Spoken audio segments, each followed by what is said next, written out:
together and form a lump. This is called a tumor. It's as simple as that. Now, some tumors are benign, some are not. Cancer is of tumors are of two kinds. They are benign tumors, they are non-benign tumors. Benign tumors usually do not cause any harm, and they are not cancer. But the ones that are not benign, they are called malignant tumors, and they have the tendency to grow and spread to other parts of the body. That is called cancer. Now, we have got to understand that we have blood flowing through our body, which is also made of cells. In case of blood, the cells don't come and lump themselves together. So the cancerous cells in the blood can come together and build up cancer, but that doesn't show up as a lump. So it is really important to get these basics so that we know what cancer is. So I just shared with you there are two kinds of tumors, benign and malignant.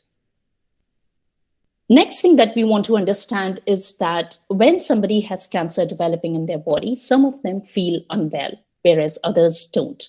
When somebody feels unwell, it is really important to understand what's going on in your body and report it to a medical health professional. Speak to a qualified oncologist as soon as possible. Because in the case of cancer, reporting and being diagnosed as quickly as possible, as early as possible, can define the difference between surviving or losing the battle. So there are people who feel unwell, but there are also people who may have cancer developing in their body, but they don't feel unwell. And that is why it is so important to go for your regular medical tests, any screenings that the doctors recommend, because the sooner we catch cancer, the easier it'll be to combat it, the easier it'll be for you or your loved ones to go through the treatment required. A lot of people die because of cancer because their cancer is found too late. Time is of essence. Time is really important in the world of cancer. And so whether somebody is feeling well, when they feel unwell, they must report it immediately. And it is really important to go for your regular medical health checkups, even when somebody isn't feeling unwell. Just because you're going for a medical checkup doesn't mean that bad things will happen to you. All right, but if there is something developing in the body, then you will have the power and the information and the awareness to do something about it. All right. The next point is something I cannot emphasize enough. We are going to talk more about this because it is so important, but you've got to understand that you cannot get cancer from someone else. It is not contagious, and you cannot give it to anyone else. And this is really important when it comes to supporting other people who are going through cancer, or if unfortunately someone else is good. If you are going through cancer, you've got to understand you can't give it to anyone else. There are very few situations, very few conditions where cancer can be transferred, but there isn't enough evidence. And we are talking about complicated situations such as organ transplant, but then there isn't enough evidence that transferring an organ transplanting an organ would definitely lead to cancer. So in general, you cannot give or take cancer from everybody. So you don't need to avoid people who are going through cancer. The next point is equally important. Most of the time, we do not know why a person gets cancer. And I'm going to tie it to one of the myths and one of the cultural aspects of India. It is really important to understand we don't know most of the times why somebody gets cancer. One day, our body just decides to go bonkers and cancer starts developing. But it is also true that you are less likely to get cancer if you live a healthy life. So it's not that we are completely powerless in the face of cancer. There are few things that we can do as far as lowering our risk of cancer is concerned. And I'm going to touch upon some of those now and go into greater detail.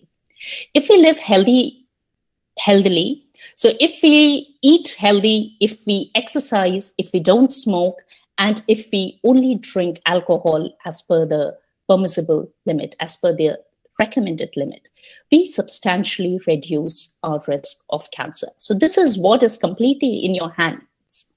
You can eat healthy, you can exercise, you can choose not to smoke, and you can only drink alcohol as per the recommended units. These 4 things will substantially reduce your risk of cancer. Because we've got to understand that cancer is a serious illness. And so everything that we can do to prevent ourselves from it will be helpful. But there are lots of treatments that are available. The medical science has advanced a lot. So even if somebody gets diagnosed with cancer, there are treatments available for many cases.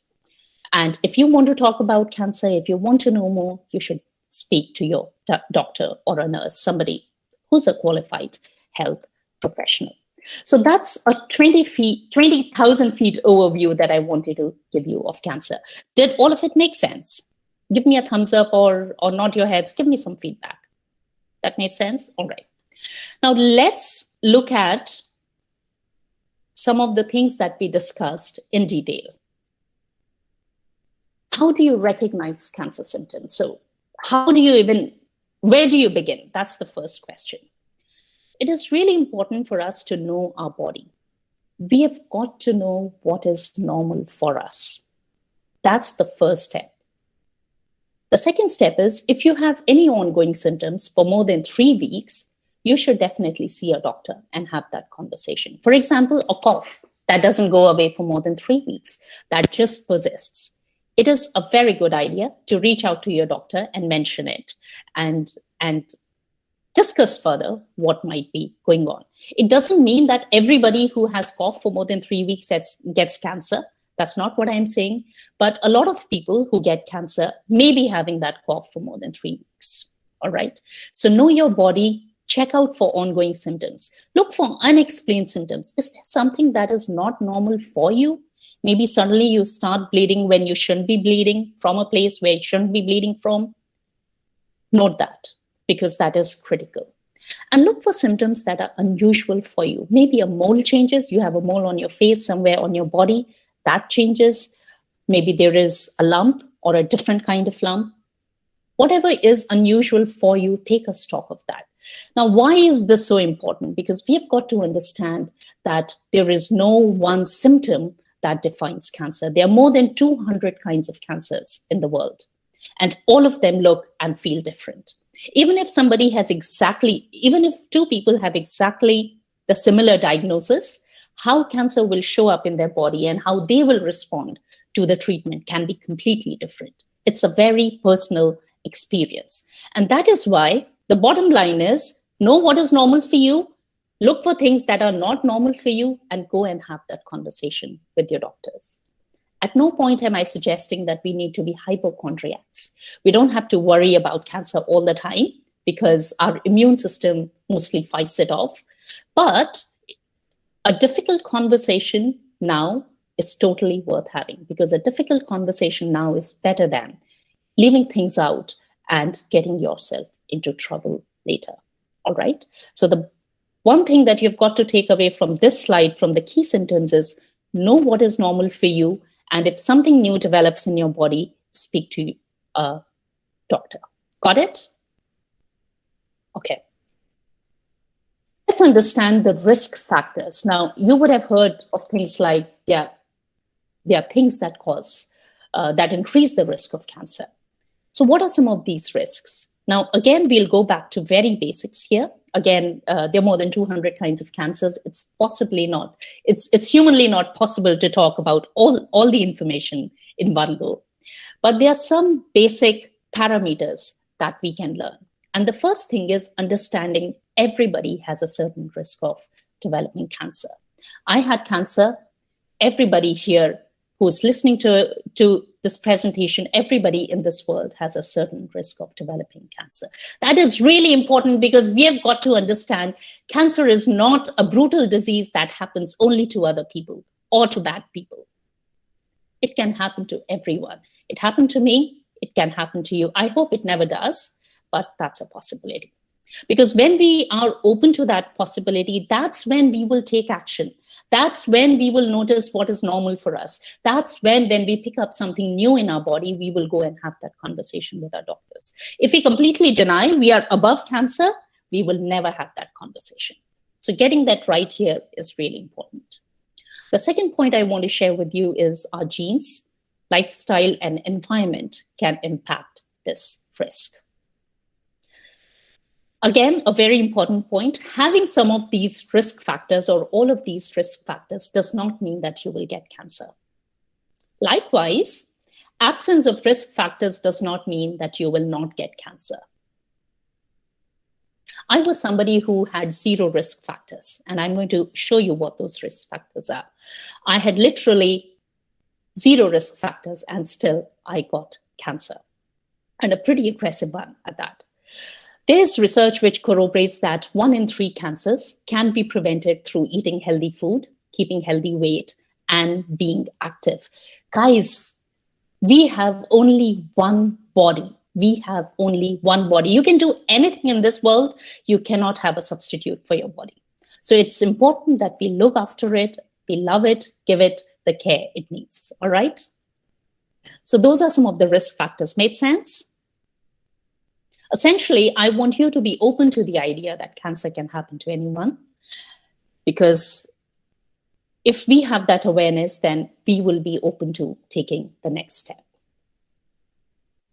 Let's look at some of these risk factors. One is age. It's one of the biggest factors. Now, there's very little you can do. You are the age that you are.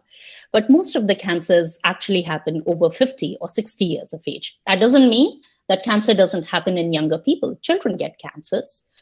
Little children get, young adults get. I was 34. I was one of the youngest patients in the hospital. Whenever I would go in and out of hospital, there would be hardly any people who would be my age, because breast cancer doesn't happen as often at 34 as it happens at 50 or 60.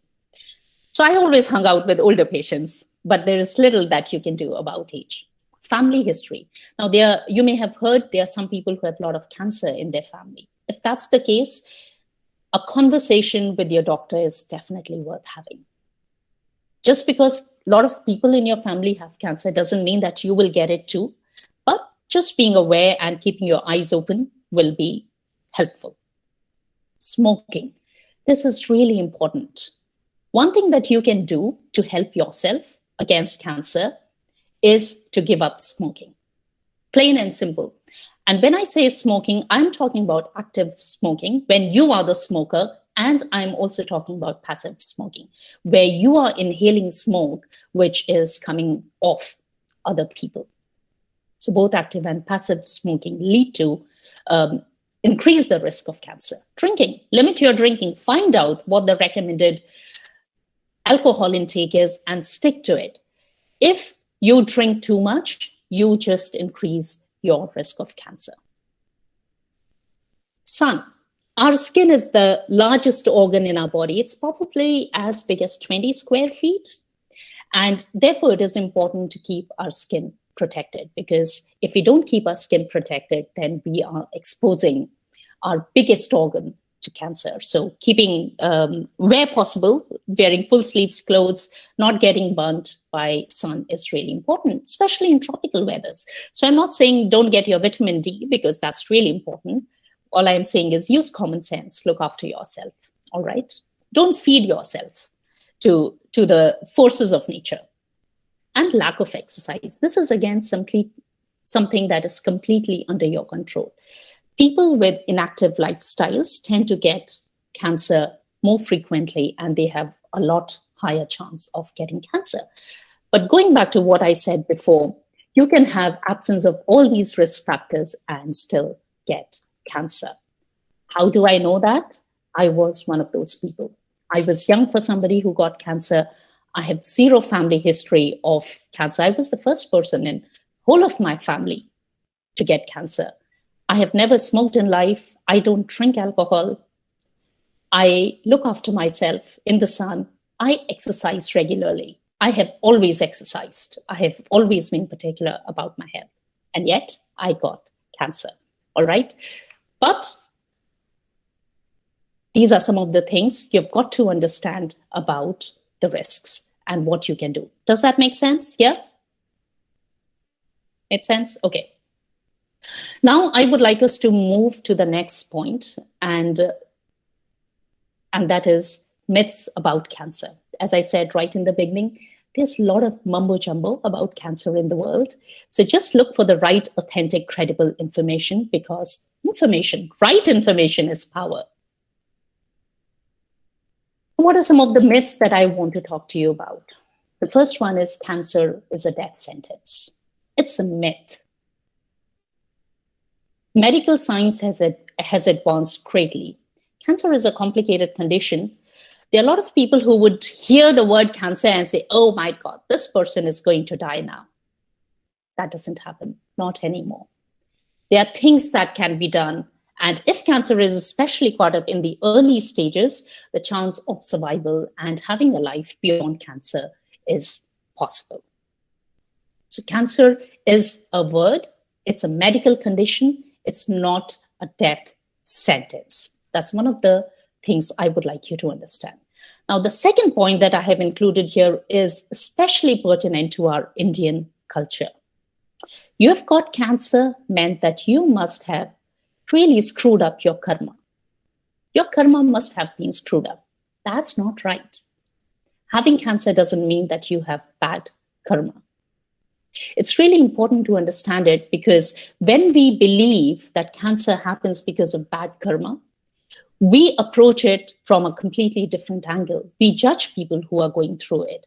When it happens to us, we judge ourselves, and we make the whole experience a lot harder than it needs to be.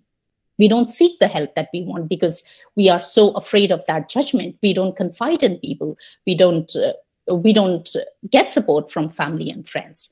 And in general, we just contribute to that poor information, poor quality of information, and we become part of the problem. All rooted in you have bad karma if you got cancer. That's not true. It's a medical condition. If somebody goes through a heart attack, if somebody has a heart attack, we don't say you've got bad karma, right? We don't say that. But we still do it for cancer in India. I know of people who have not told anyone about their cancer diagnosis and their entire treatment. And that's what I want to address in the next point. You and your loved ones need to be ashamed of cancer. I know people who haven't even let their house help, their immediate family know about their cancer diagnosis. People haven't told their employers. People haven't informed, young people haven't informed their college, their teachers. Imagine how hard it must be to go through something so drastic all by yourself. It's just a medical condition. Yes, it's a gruesome, complicated medical condition. The fact that you've got cancer is bad enough. You don't need to be ashamed of it. As family of someone who has been through cancer, you don't need to be ashamed of it. Period. If someone else says anything about karma and shame and judgment and guilt around cancer, it's all mumbo jumbo. All right, get this right.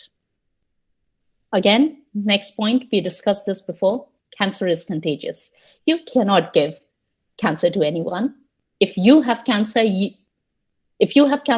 just by hugging your loved ones, you will not pass it on. If a parent or a loved one has cancer, by spending time with them or hugging them or being in their physical contact, you are not going to get it from them. Basics. These are basics that all of us need to know. The next thing is a bit controversial, and it is positive thoughts heal cancer automatically. Now, I really want you to get this. Just because if somebody has cancer and they sit here and think, oh, I'm going to only think positive things today, that is not going to heal cancer automatically. They would still need to go out and do what they need to do to heal cancer. Yes, when somebody gets up in the morning and thinks, what is the point? I'm going to die anyway. They will not have the motivation and the inspiration to go and see the doctor, take the treatment. And that's how the impact of negative thoughts will show up in terms of their fight against cancer.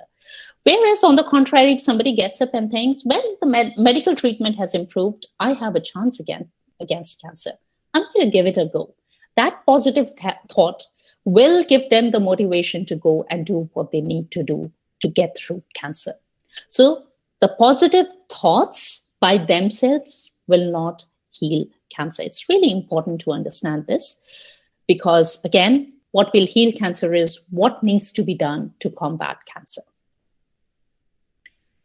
The next thing I want to bring your attention to, mumbo jumbo about products and foods causing and curing cancer. There's lots of it. If you eat this, your cancer will go. There are people who would say, eat turmeric, it is going to heal cancer. And I said, yaar, puri life mein, har cheez mein haldi khaiye, yaar. There are people who would say, eat garlic, it helps to combat cancer. अरे हमने तो मुंबई में वड़ा पाव में हमेशा garlic की चटनी खाई है. Garlic is a part of our diet, right? If that were true, people who eat haldi and garlic, most Indians, they would never get cancer. So there's a lot of mumbo jumbo. There is no one food or one thing that can cause or cure cancer completely. Yes, it can give you the nutrition to boost your immune system and to help you against cancer or many other conditions, but no food or one product can take the entire responsibility themselves, all right? And the last myth I want to combat here is every cancer experience is similar. You cannot look at two people who have been touched by cancer and assume that their experiences are similar. No, every cancer experience is completely different. The bottom line is speak to an oncologist. They know what cancer is and what are the factors specific to you. Right information is power. And I would specifically focus on right information, not just any information, not on assumptions, not on presumptions, not on judgments, not on useless talk, only the right information. That is power, because that is going to give you and your loved ones the best chance of beating cancer. Does that make sense? Okay.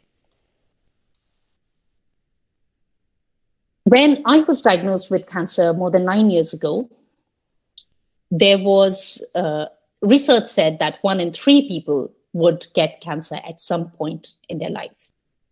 The present statistic says 1 in 2 people will get cancer at some point in their lives. So cancer is real. It happens to people. It happened to me. And at some point in time, it is possible that all of us or somebody we know closely would be impacted by cancer. So when that happens, what are some of the things we can do and not do to support a loved one through cancer? Because this is a big problem. People don't know how to support their loved ones, their families, their friends through cancer. So I'm going to give you a few ideas, a few things that you can implement right away. So when somebody you know is going through cancer, you can help by being there for them. Now, what does that mean? You don't have to cure cancer for them. You don't have to change their prognosis. You can't do it. It's not in your hands. It's not in your power. But you can be there for them. Listen to them. Spend time for them. Cancer is a long-term condition. It takes a lot of time. And it is considered a really lonely disease because of the time and the complications and the intensity. The best thing you can do for somebody who has been touched by cancer is by being there for them. And that's all those cancer patients will require of you. Another big challenge that most people face is not knowing what to say when somebody shares their news with them. Because as soon as the word cancer drops into our awareness, we start making all these connections, all these movies we have watched where people get diagnosed with cancer and die. Well, that's reality. That's a reality for a lot of people. I'm not saying that's humbug. That's true. And people get afraid because in a lot of cultures and in Indian culture, cancer is still that pink elephant in the room that nobody wants to talk about or nobody wants to address. And people fear for those loved ones, for that family member, for that friend. Am I going to lose them? I have all these fears that kick in all at the same time. It's like a tornado, and they just don't know what to say or do. And a lot of people end up saying the wrong thing or saying things that are unhelpful or just removing themselves from the situation. Here are 2 ideas that you can implement, and you will not go wrong with this. First is, I'm sorry to hear this. And the second is, I don't know what to say. It's as simple as that. You don't need to assure them that it is going to be okay. You don't need to say, oh, but you're going to make it. You definitely don't need to say, but everybody dies. Just say, I'm sorry to hear this. I don't know what to say. Stick to these two and you'll be fine. What you can also do is you can give practical help with everyday tasks when somebody is going through their treatment. Even everyday tasks can become really challenging. Help them with their meals, help them sort out their work diary, drive them to appointments because there'll be lots and lots and lots of medical appointments. When somebody is going through cancer, it can impact their cognitive ability. There can be a lot of brain fog. There can be too much information. It's like a roller coaster of information. So you can talk to some of the health professionals on their behalf, take notes, because as I said, information is power. And you can help with personal care, such as some people may need help with cleaning, washing, dressing up, just the basic things. Like I said, be there for them. It is not rocket science, just your willingness to be there for them and helping out will do the job. That's all you need to do to support somebody going through cancer. Does that make sense? Yeah. All these points are so simple, and yet so many of us get it wrong. All right. So just stick to the basics, because it is the doctors and the healthcare team or God who are going to resolve cancer. That's beyond your and my power. So don't try and go there. Do this and you'll be fine. When somebody you know is going through cancer, it is really important to look after yourself. Because cancer is a condition that does not only impact the person who's going through it, it's an overwhelming, it's a big thing, and it impacts that patient's entire ecosystem.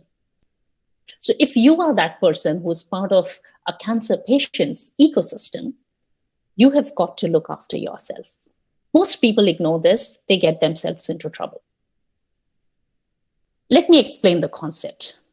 I have a glass of water here. What do you think will happen if I were to tilt this glass? This glass is completely full.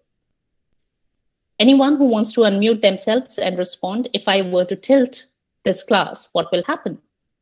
Water will spill. Water will spill. If I have an empty glass here and I tilt it, what will happen? Nothing will happen. Nothing will happen. This water can only be poured from a full glass. It doesn't make any difference. Yes. If this glass is empty, I cannot pour water from it. It's as simple as that. If you are a cancer carer, or if you are looking after somebody who's been through cancer, or you are somebody in the ecosystem of a person going through cancer, if you run empty, without gas, without fuel, you will not be able to give them anything. Why? Because you are empty. And the only way you can fill yourself up is through self-care. So looking after yourself is not selfish. That's the best thing you can do for yourself and your loved ones. There are a lot of people who would say, oh, but I'm not the one who's going through cancer, so I don't need any self-care. I don't need any breaks. It's not happening to me. And they burn themselves out in the process. They do that physically. They do that emotionally. A lot of people do that financially. When that happens, they are no good to themselves, and they are no good for the person who's going through cancer. Now, I'm sure you are able to draw connection and understand that a lot of these concepts can be applied in life in general.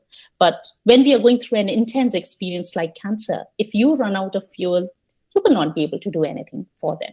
That is why understanding that looking after yourself is not selfish.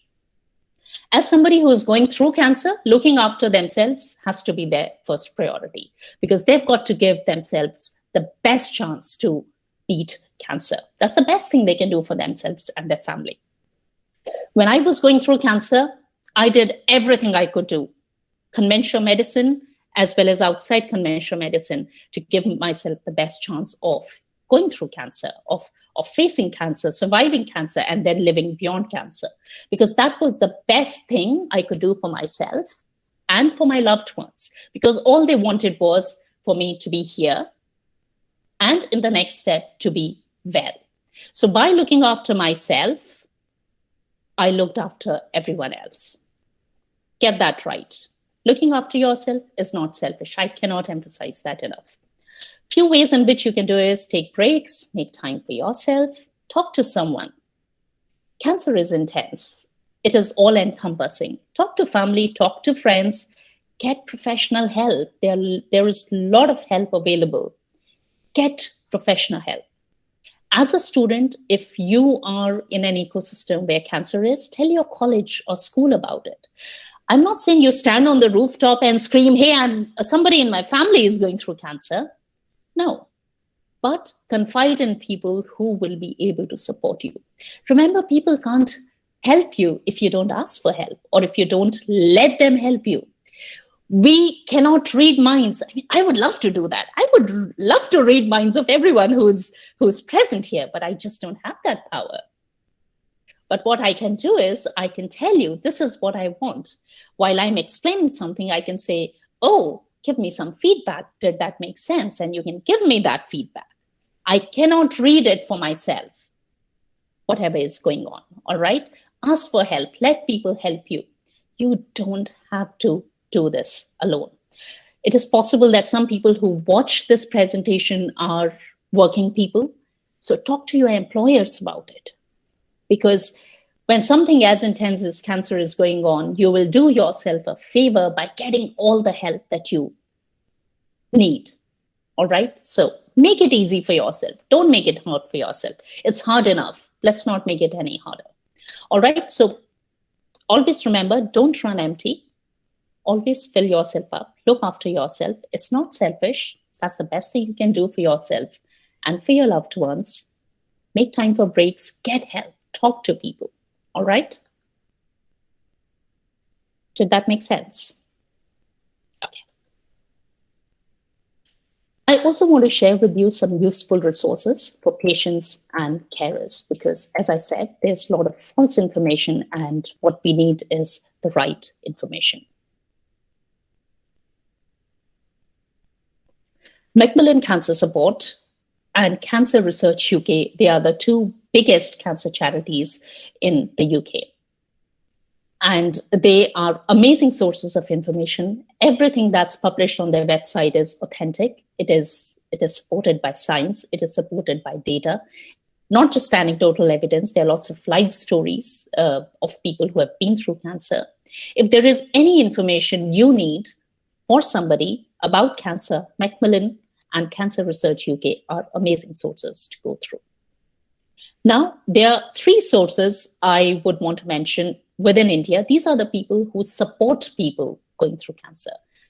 Carerprogram.com. It's an organization that is set up by somebody called Samara Mahindra. I had the pleasure of meeting her in Mumbai a few years ago. And they not only help people with information about cancer, but they help people navigate cancer during cancer and after cancer. CancerAwakens.com is set up by somebody called Vijay Bhatt. He's a cancer survivor himself, and they have teams of cancer coaches who can help with information and coaching and therapy to help people navigate cancer and their families. All of them help, not just patients and their families. Zen Onco, that's another organization. I know about them because I was interviewed by them some time ago, and they help with information and support for people impacted by cancer. So how do they help people? There's a lot of information that is available, right information. If I refer back to the initial slides that I shared, the 20 feet overview of cancer, they were literally taken from one of the booklets of Macmillan Cancer Support. So information, because information is power. There's a lot of support that people need when they are going through cancer, a lot of emotional support, a lot of support in terms of, okay, what next? Just making sense of what has happened and finding feet after they come out the other side. Because when cancer happens, when somebody comes out the other side, when they survive cancer, often their life is completely different from how it used to be. And so what next? Learning to walk again, rebuilding life after cancer requires a lot of support. And these organizations provide that support. Cancer University, set up and run by somebody known as Andrea Wilson Woods. We did some work together. She lost somebody very dear to her to cancer, and she's on this big mission to help people who have been touched by cancer. All of them credible, authentic, wonderful resources, wonderful people working through supporting people touched by cancer. And the last one, I've taken the liberty to put in a program that I have designed specifically for cancer patients and their families. Change Your Cancer Story. Some of these resources are paid resources. Some of these resources are free resources, because in all probability, when somebody is going through cancer, they will benefit from both kind of resources. And so none of these resources aim to change somebody's prognosis or somebody's final judgment on whether they will survive cancer or not, the medical outcome, because that is beyond anyone's power. But they help improve the quality of life of people touched by cancer, their families, and make the experience as easy as possible. Because cancer is hard. We don't want to do it alone. We don't need to do it alone. We don't have to do it alone. And all these resources, all these people want to help those who have been touched by this brutal disease. All right? So always go back to the right information. Always go back to the credible information. Don't believe what your neighbor said, what your friends said. A lot of it can be incorrect information. I have also put together a list of books for you. Now, I've again taken the liberty to put my book right at the top. I also have a copy here to share with you, My Cancer Journey, A Rendezvous with Myself. And the reason why I have mentioned my book at the top is because it also looks at cancer from an Indian culture perspective. Because how cancer is seen in, say, India is very different from how cancer is seen in the UK. And I know it because I'm from India and I live in the UK. Here, it's a medical condition. There's no judgment about it. But in India, it's a medical condition, and there is an awful lot of judgment about it. Why? Because people don't understand it. And this is where sessions like this help to break those myths. So I'm really grateful to you guys for inviting me here and having me speak about cancer, because then together we can dispel some of those myths and change the world. We can really help people who have been touched by cancer. So My Cancer Journey, A Rendezvous with Myself, that's my offering. And I've read each of these books, and there are different resources. Tea and Chemo, a wonderful humorous take on cancer. So if you think cancer is all without laughter, no, I've laughed. I've had hard days, but I've also had a lot of funny moments during cancer. And these resources aim to help people touched by cancer and their families in different ways. They talk about relationships, they talk about the impact of treatment, some are very practical resources, how-to guides, some talk about how you can rebuild your life. But one resource that I want to specifically mention and bring your attention to is the last book that I've written on the slide, Their Cancer, Your Journey by Anne Orchard. There are lots of books and there's a lot of information for cancer patients, for cancer survivors that they can use and implement. But people who are heroes, who take this journey with them, are their family and loved ones. They're carers. People who walk, who don't go through cancer as patients and yet take that journey as people who are walking with cancer patients. And they are the forgotten heroes because nobody talks about them. Nobody looks at them because they aren't the ones who are going through cancer, and they don't often give themselves enough credit. This is a book that talks about cancer carers, their journey, their cancer patients, their journey, their cancer, your journey, because it is a journey for everyone who's intimately involved in a cancer experience. So if you know somebody who has been touched by cancer, this is a book that you can recommend to them because it's going to be hugely benefit.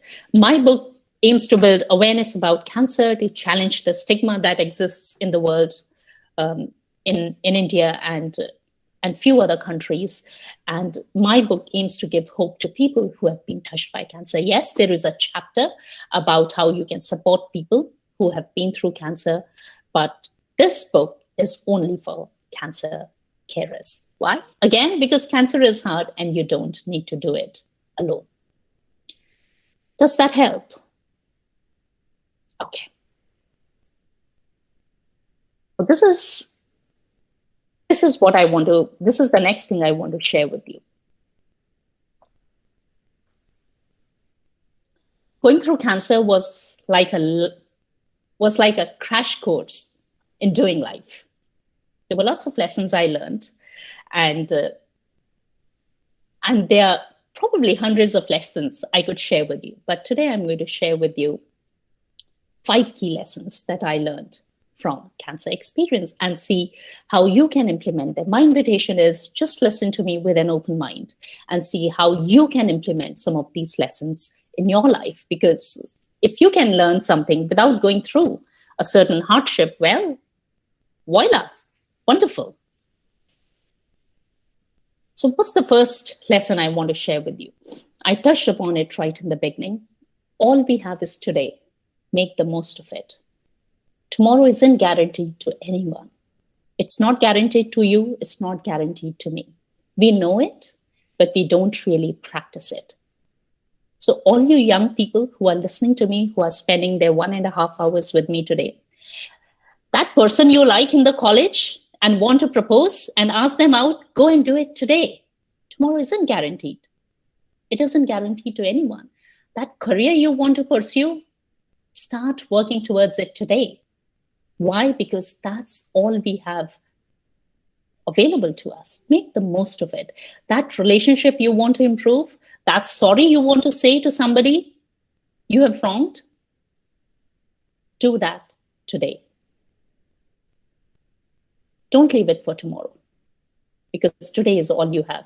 Tomorrow will again convert into today, and you know how that cycle goes, all right? So all we have is today, and that applies to everyone.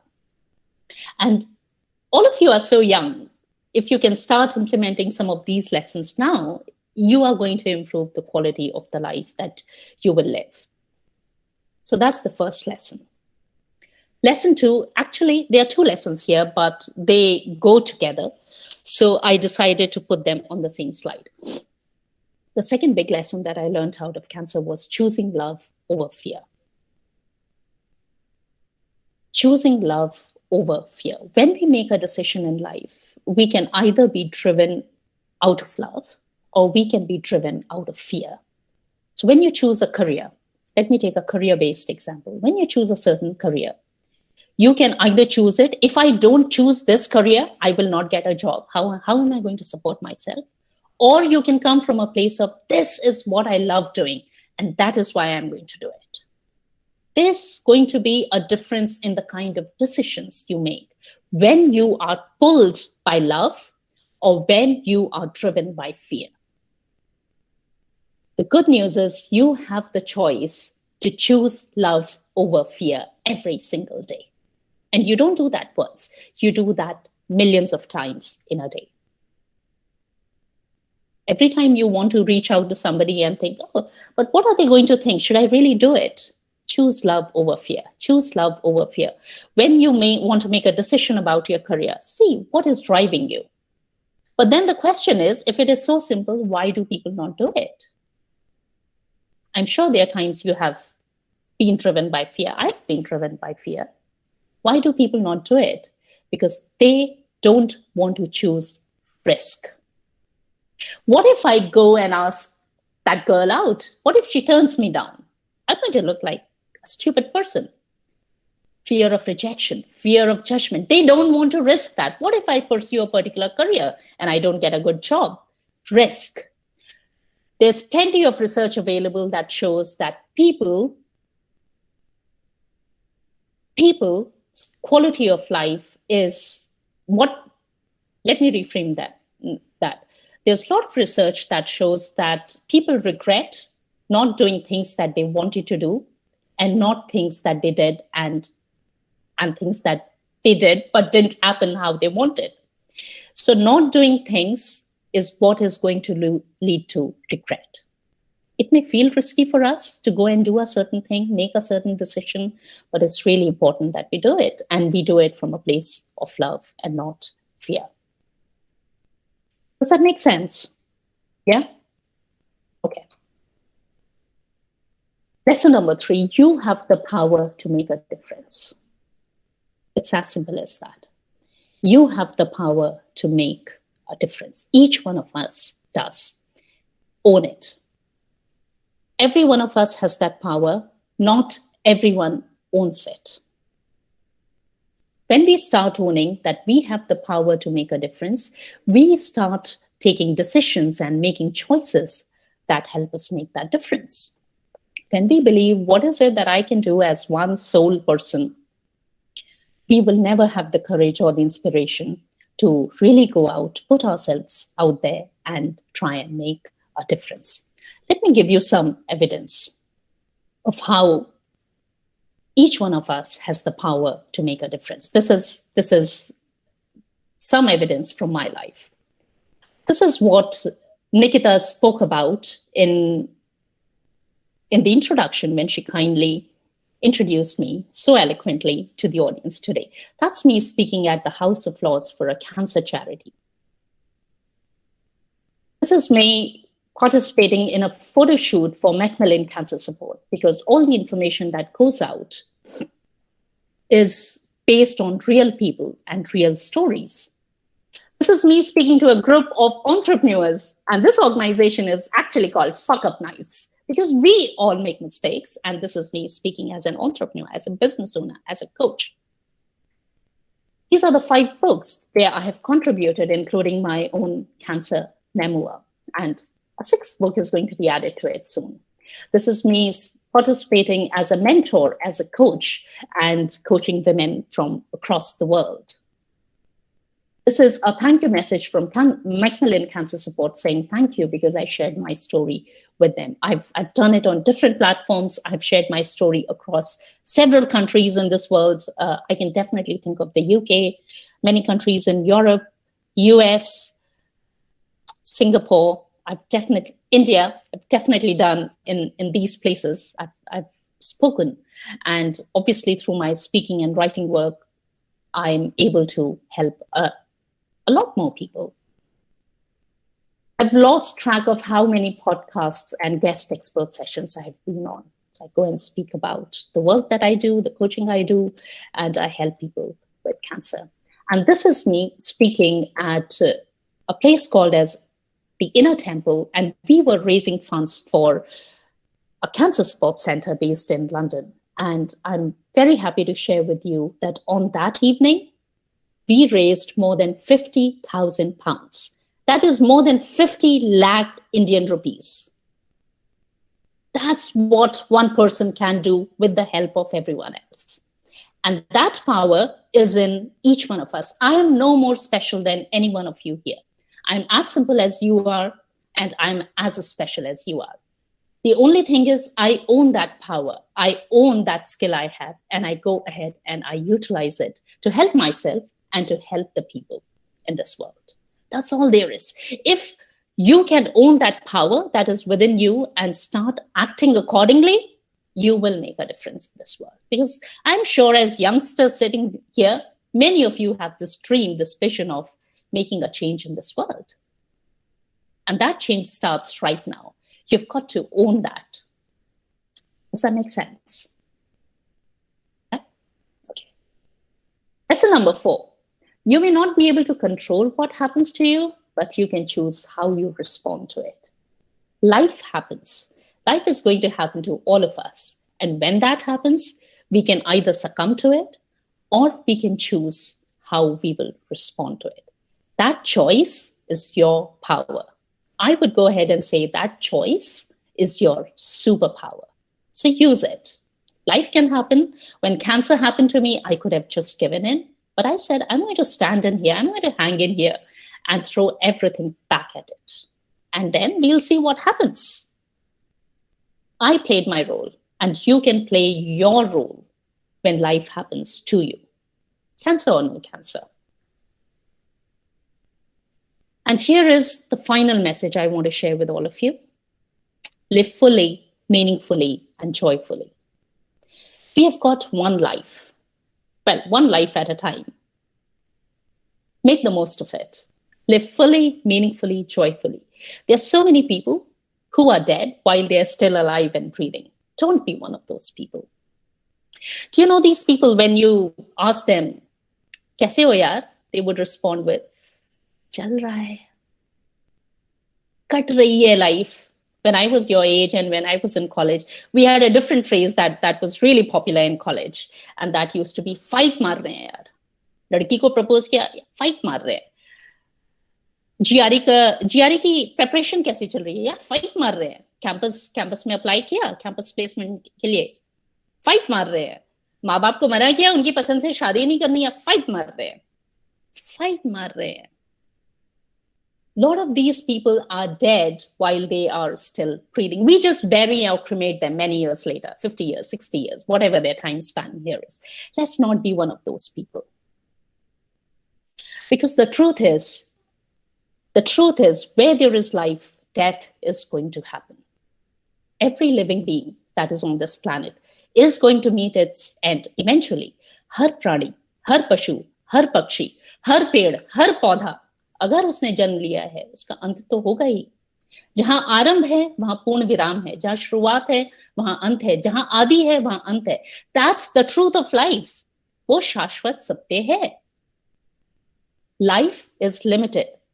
But until we get to that point, until our time comes, it is our choice to make the most of the time that we have. We choose to live today. And we choose to live today, not just today, every single day. So if there is one thing you take away from this entire 1 hour that you have spent with me, let this be it. While you are alive, make the most of the life that you have. Live fully, live meaningfully, live joyfully. Thank you very much. It's been a pleasure talking to all of you. If there are any questions, I would be very happy to respond. Thank you so much, ma'am, for sharing your journey and knowledge with us. I'm sure that each one of us here will have a different outlook towards cancer starting today, a positive one for sure. I believe that it's your optimism and willfulness that has led you here today. It is really commendable how you have been able to sustain your cheerful and bubbly self throughout the journey, because I could literally feel it through the screen. Even though I'm not sitting in the same room with you today, I can feel it. So thank you so much for being who you are today and sustaining it, because it really motivated all of us, I believe. And since you are here with us today, I believe that all of my peers have quite a few queries and they would like them to be answered by you. Hence, we will quickly move on to our Q&A session. I request all the viewers who have joined through our live stream on YouTube to put their queries in the YouTube chat box, and the volunteers who have joined through the Google Meet to raise their hands. I will approach each and everyone personally and only then unmute yourself. The rest of the volunteers are requested to keep themselves on mute unless required. Thank you very much. We can start with our Q&A session.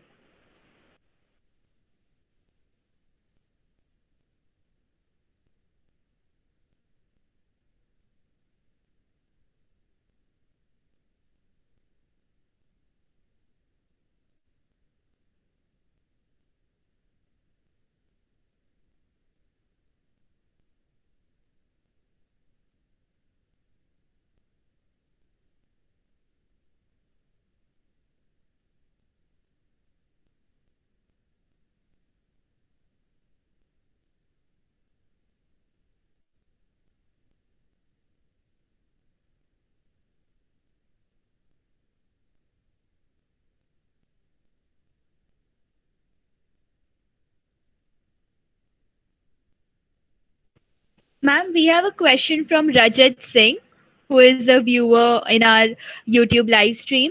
He is asking, why does the diagnosis seem to be so delayed in a lot of cases? Okay, why does the diagnosis seem to be delayed in a lot of cases? I would say, well, obviously there can be lot of aspects, a lot of factors that contribute to a delayed diagnosis. But I would say the biggest factor that contributes to a delayed diagnosis and hence the prognosis is lack of awareness. People don't know much about cancer. Now, I would, if I go back to my own story and share how things panned out for me, I would say that when I went through cancer, when I really experienced cancer, I realized that I probably didn't even know 0.000 whatever percent of information about cancer. But I did know the basics. I did know what to look for and to have that conversation, because I knew that cancer is something that can happen to everybody. A lot of people don't understand that. There are cultural aspects, there's that whole judgment, stigma, and shame about guilt. All of that comes into picture. You cannot resolve something that you don't know exists. Awareness is the first step. You can't deal with something that doesn't exist, right? When you don't know what cancer is and how it shows up, you can't do anything about it. Somebody may be ill for years and years, but they would still not go and see a doctor because they don't want to have, because they don't know that something is going on. That's the first step. The second thing is, a lot of times people are afraid. If I go to and speak to a doctor, when I discuss all these symptoms, what is it that they are going to tell me? They are scared of that diagnosis. And hence they delay going to that doctor until they get into a situation where they are stuck and they have to go there. But you see, just when something is existing in your body, when something is going on in your body, denial is not going to help you come out of it. So it's lack of information and denial. And so if we can go back to some of the things that we discussed today, be aware about what are the things that you should look for, which is as simple as knowing your body and picking up any anomalies, anything different, and going and having that conversation. That is going to help bring that diagnosis forward. Because let's face it, in the case of cancer, it can be the difference between life and death. I went and immediately reported my symptom to my doctor. And when I was, and from there on, I just went through a series of tests, etc. And yet I was still at a point where if my diagnosis was left by another 4 weeks or so, I would not be here. Time is of essence. And so take that ownership to know, be open to the idea that cancer can happen to anyone. It's not something that happens only to bad people or to other people. It can happen to anyone. All right? Does that make sense? Does that help?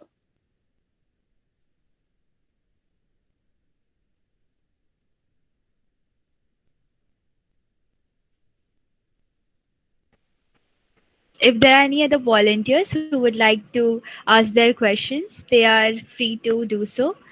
You can also put your queries in the chat box.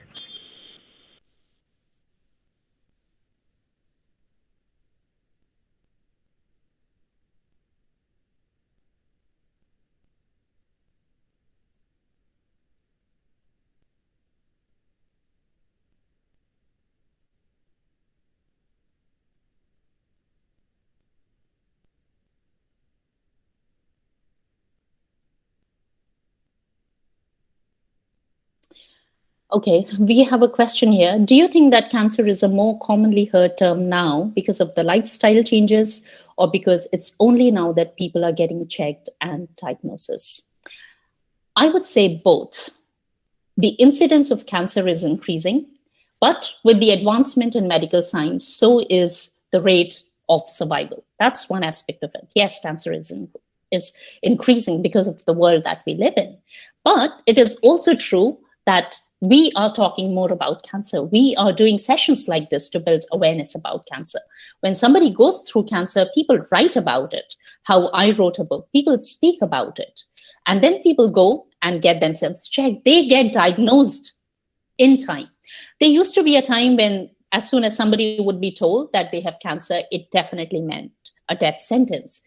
And that was because the diagnosis was delayed to the point where nothing could be done. That's not the reality anymore. So it's a combination of things. People are getting themselves screened, they are getting diagnosed on time, in time, and yes, the incidence of cancer is increasing. And both the things are important to understand, because the incidence of cancer is increasing, and it can impact any one of us or our loved ones for that matter.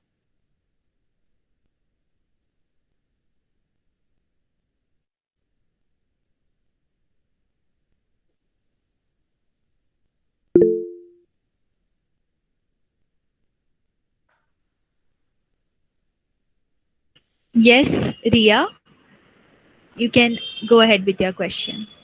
Hi, good evening. As we know, cancer, when a person goes through cancer, there's a lot of body changes that they encounter.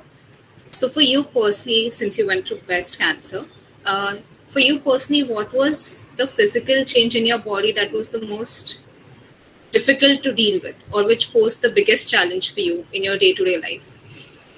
Okay, this is a really good question, and I would say everybody who's touched by cancer will have different changes. So I can share my own experience.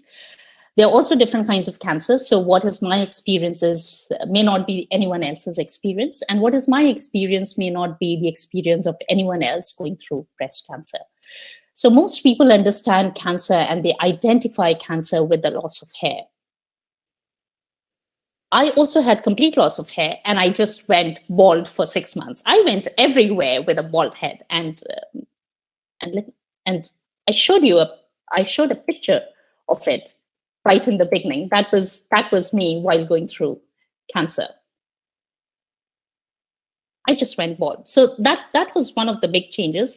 That's how people understand cancer, but that's not the only change. And in my personal experience, that's not even the worst thing to happen, because the hair came back, and it came back differently. It looks and feels different, but it came back.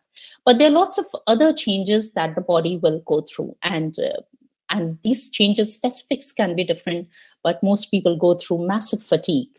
So if you could do 10 things before, just in a very simple lay person's terms, you can probably do 2 things afterwards, and you've got to build yourself back up.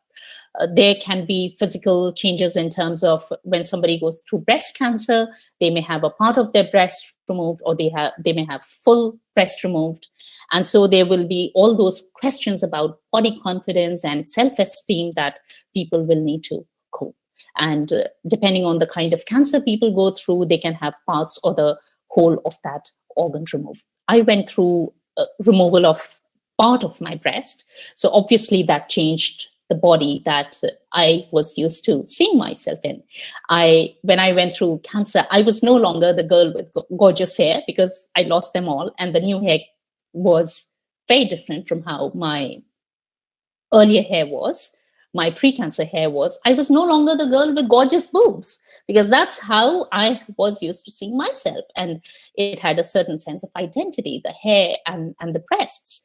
But that just disappeared as soon as cancer came into my life. There were things in terms of changes in skin. There were changes in terms of what I could do with my body, how much I could trust my body in terms of, okay, I will be able to take on this task and be able to complete it successfully. So it was a new process. It was a whole process of rediscovering my body, learning to love my new body and being okay with it. It's not a one-time thing. I don't get it right all the time. It's a continuous process, but there are lots of changes. And in the larger scheme of things, I am really happy to be here. That answers your question, Ria? Yes, ma'am. Okay. Yes, ma'am, I have a query as well. Do you think these cancer support groups should be a more common concept in India because of how much of a support it is emotionally, and even some of them are even financially support, they support the patients as well. So shouldn't it be a more something we see more in our lifestyles and so on, in an everyday, as an everyday concept? Yes. Yeah, thank you for asking that question, Nikita. Yes, I believe that cancer support centers are a godsend. I have been I have participated in cancer support centers, and I've been on both sides of the table. As a cancer patient, when I was going through cancer and when I was finding my feet after cancer, and I have been there on the other side of table, helping other people go through cancer and helping their families navigate cancer. Cancer support centers are a godsend, and that is because they provide safe spaces where people can meet other cancer patients and their families and really talk about things. I would say even more important in a place like India, where people do not talk about cancer in the open. And so, in general, the level of awareness that exists in India is really low about cancer. I'm talking about general awareness, not talking about medical health professionals here. And because when we don't understand the situation, we possibly can't help people go through it. And people don't ask for help as well. But at least in cancer support centers, there will be a genuine safe space where people can get that help. So they are a godsend. And yes, we should have more of them. Yeah. Yes, surely, ma'am. We have another question by Monica, ma'am. She asks, what is the percentage of reoccurrence of cancer? Okay, that's a question I cannot answer because there is no set answer. When somebody goes through cancer, what we call is all clear. Now, we are getting into a little bit of technical information here, but let me share this.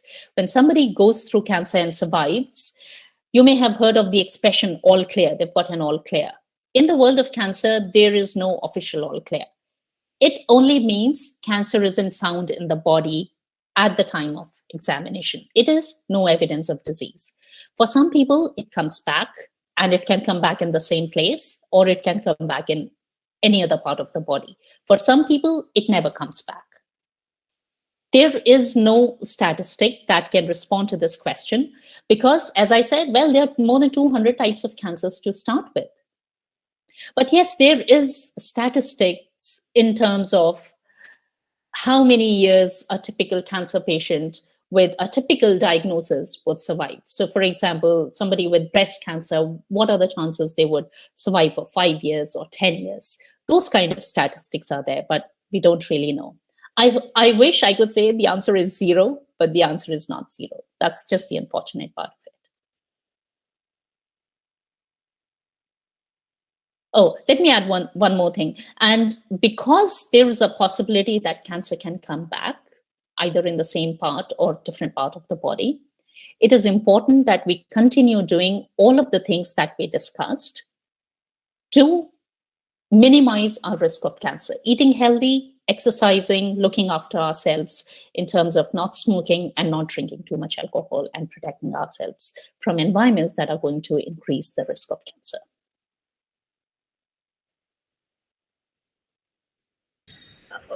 Thank you so much, ma'am. We have another question by Nidhi Thakur, who is a viewer on our live stream. She asks, how was your first reaction when you got diagnosed with cancer, and what was your ways of coping with it? Oh, that's a loaded question, isn't it? My cancer experience was slightly different. It was not, I shouldn't say it was different. I would say it wasn't a typical response. I shared with you, or did I? I found a lump in my left breast and I reported it to the doctor. I found a lump and I kept an eye on it for about a week because it was time for my menstrual cycle. And we know that when women go through menstruation, there are times that they experience changes in their body, especially in their breasts.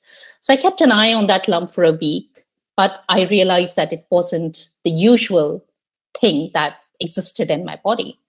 And so I reported it to my doctor, and I went and said, and my exact words were, I would like you to send me to a specialist, to refer me to a specialist. That's how things work here in the UK.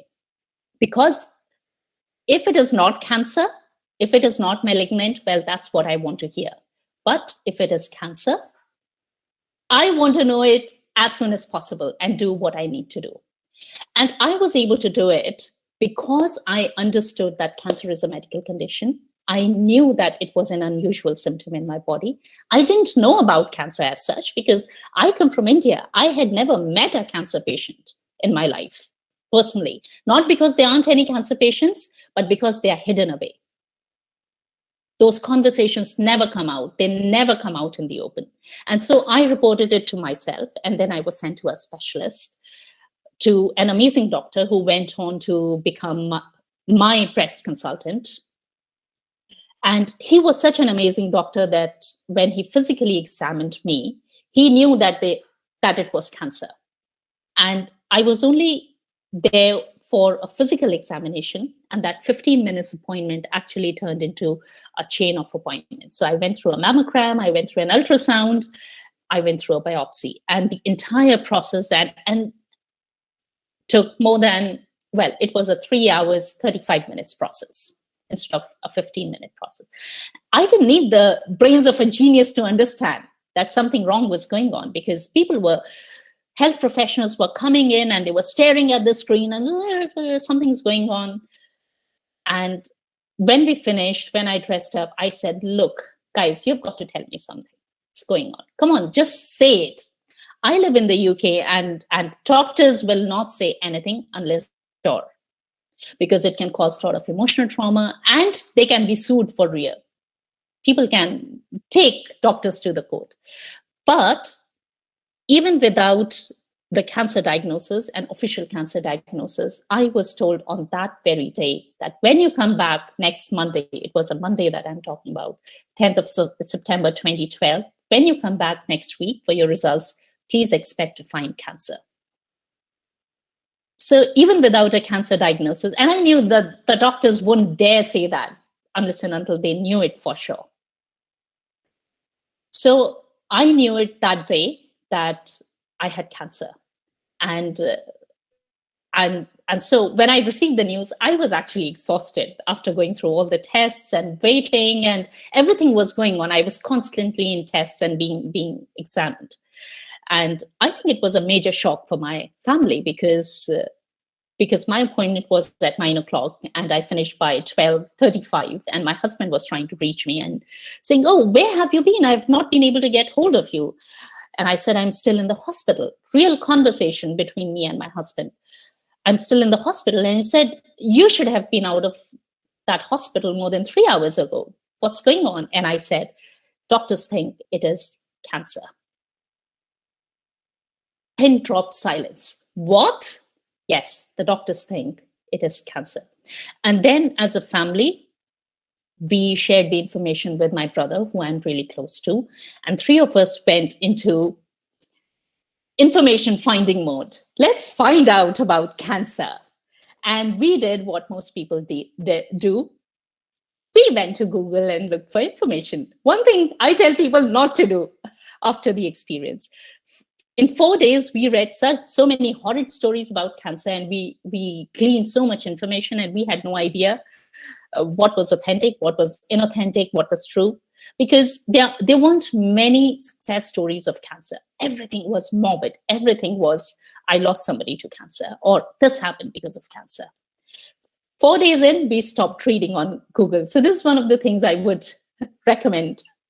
If somebody you know has been touched by cancer, ask them to not go to Google, because there's a lot of information out there. We don't know how authentic it is, and we don't know whether it'll really be applicable to that particular person or not, because every case is different.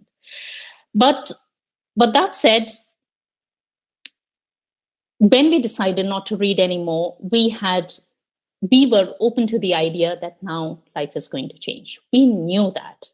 And it was the week of my 34th birthday. I got the heads up for cancer on 10th. So 10th, 11th, 12th, 13th. 13th evening, we decided no more reading. 15th was my birthday, which was a Saturday. And we decided that we would go out and have a blast. So we went to Cambridge, our favorite city in the UK, and we shopped there. We spent time with friends. We bought 2 birthday cakes for me, and we had a gala time, because we knew that life would be very different starting 17th of September. We didn't know how different it would be. And boy, did I have no idea about how cancer would be. No, I had no idea. Because even though I knew the basics, I didn't know what it was to be in the shoes of a cancer patient. Life changed completely, and it was a roller coaster life. But on 17th morning, we went back. This time, my husband Abhishek and I both first went to the hospital, because the previous week, I was just supposed to go for a physical examination and go to work from there. It was just a regular day. I was open to the possibility that I may get the bad news, but I didn't know I would get the bad news right there, because that doesn't happen. And 17th of September, we got the bad news, and the doctor broke the news to us and left us, just the two of us in the room, walked out, gave us some time. And I remember both of us cried for about 5 minutes, because we knew life was going to change. And yes, it changed. And in 5 minutes, we got a hold of ourselves. Okay, what next? Everybody responds differently to a life crisis. My approach is there something? That's the first question I would ask of myself in every situation. Okay, this has happened. Is there something I can do about it? So I'm somebody who doesn't get into denial at all. I've got the news. I have got cancer. There is no denying it, because that's not going to change anything. What can I do about it? And then the doctor and the other healthcare professionals came in, and my question to them was, okay, what can we do about it? And my first question was, what are my chances of survival? And from there, we got into a conversation. And let's face it, the truth is, because we had done all that reading, we were prepared for that appointment. We were prepared with a laundry list of questions, and we asked all those questions and really understood, because we were stepping into a world that was unknown to us. And information is power, right? Information is power. So from there on, it was a roller coaster. The doctors took over, and I listened, both of us listened, and we just followed them. But we used our common sense and our heads as well, but we primarily left it to the doctors. Does that answer your question? Thank you so much, ma'am, for being so open, for answering all the questions. Meera Karikar, you have raised your hand. Yes, please go ahead. Good evening. So my question is, being a cancer patient, how did it make a difference in your life? Like before and after? Your work definitely answer the question, but personally, what do you think? Personally, the answer is there's a very clear before and after in my life. And my pre-cancer life was a typical normal life that somebody who grows up in India has. I studied hard. I worked hard for grades. I went to uni. I joined the corporate world. I worked hard for performance ratings and bonuses. I traveled the world. That's all there was to my life. And spent time with my family and friends. That was essentially my life. When cancer happened, it was not a bump in road for me. It was a fork in the road for me. Because the decision I had to make was, do I go back to the life that I had, which would be different, obviously, in terms of what I can do with my new body and with all the treatment and all the uncertainties, or do I choose a different path in life? And in my case, I chose a different path. And that made all the difference. I am a different person. I live my life differently. I live my life consciously. So that's where I'm responding to, how does my life look different? Before, my life was pretty much on an autopilot, but now I live my life differently. I do the work that I choose. Making a difference in the world, making a contribution is on my top priority. I still am invested in my own career and my own success like before, but I have chosen a career where through my success, I help people. So I have integrated contribution and my own personal success together. And yes, I would say I have a newfound appreciation for life. I always had appreciation for life, even in my pre-cancer life, but now I have it so much more. Yes, I still want things that I don't have in my life, and I work towards them every single day, or most days, I should say that. And I still want to have different things and more, but I am so appreciative of what I have. And one big thing that happened as part of going through cancer was I made lots of decisions. And one big decision was I would not choose a life of regrets. I don't want to live with regrets. I don't want to die with regrets. And that has made such a huge difference. Every time I'm faced with uncertainty, every time I fear risk, what if this doesn't turn out? I would choose not having regrets. And that always helps me make the right decision for myself.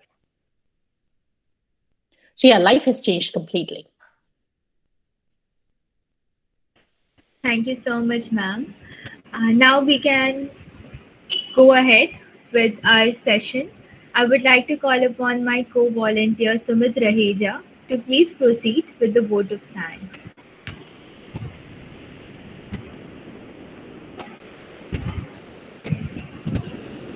Sumit Raheja.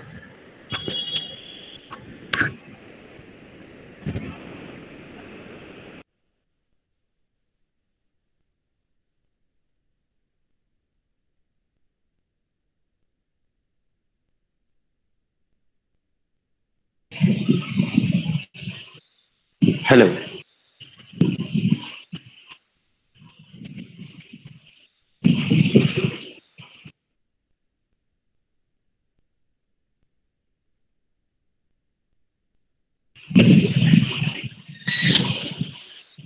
Am I audible? Okay, all right. This is so kindly note that the link to the feedback form will be provided in the chat box. Make sure that you all fill the form. Myself, Sumit Raheja, an NSS volunteer, would now like to conclude today's insightful session officially. As always, NSS unit of a college had organized yet another awareness seminar on a crucial issue of cancer. On the behalf of the NSS unit of KJ Somaya College of Arts and Commerce Autonomous, thanks to Mrs. Parul Banka, who is such a persona that her presence today has to be really cherished. We are deeply thankful of her being with us and giving all of us an informative session which has surely given a lot to us to take away from. Her precious time, guidance, words, and efforts indeed enshrined this session. I'm sure all of us are proud of you, ma'am, for working for such a great cause at multiple organizations. I shall also be extending my warm gratitude to the backbone of our college, Principal Madam Dr. Veena Sanikar, for her constant support to our unit. Also, to our beloved program officers, CA Amol Bhosle sir and Professor Deepali Toraskar ma'am, for always helping and supporting us. It's their collective efforts which has led to all of us being able to attend this session. Thanks to the committee members who have been encouraging all of us throughout times. Who could forget to thank such an active and lovely audience for being with us in this seminar? We all have flowed from a journey of questions, curiosity, and excitement to this wonderful knowledge and experience through the active participation of you all. Thanking each and every one of you present here. Thank you for being here.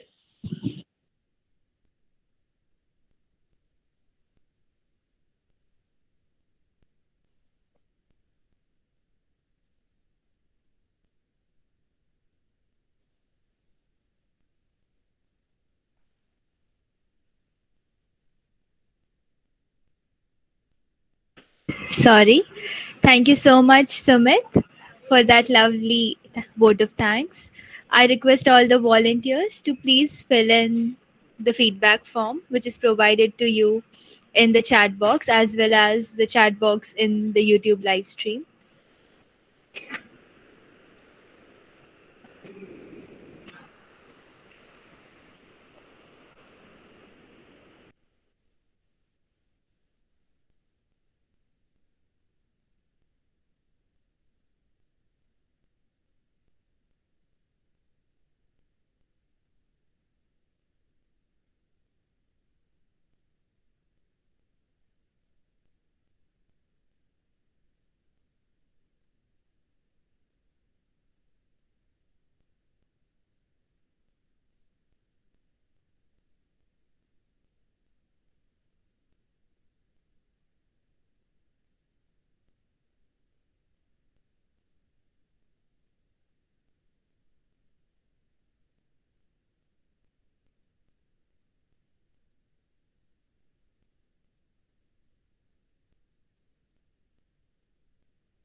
Ma'am, you're on mute. Sorry. Yeah, I wanted to say thank you very much for having me, and thank you for inviting me. It's been an absolute pleasure. All right. With that, you can continue with the feedback. Is it all right if I leave? Yes, ma'am. We've officially concluded the meeting, and I think everyone will be leaving this session now. All right. Okay. Thank you again. It's been an absolute pleasure. Take care. Bye-bye. Thank you so much, ma'am. It was a pleasure to have you with us. You're welcome. You're welcome.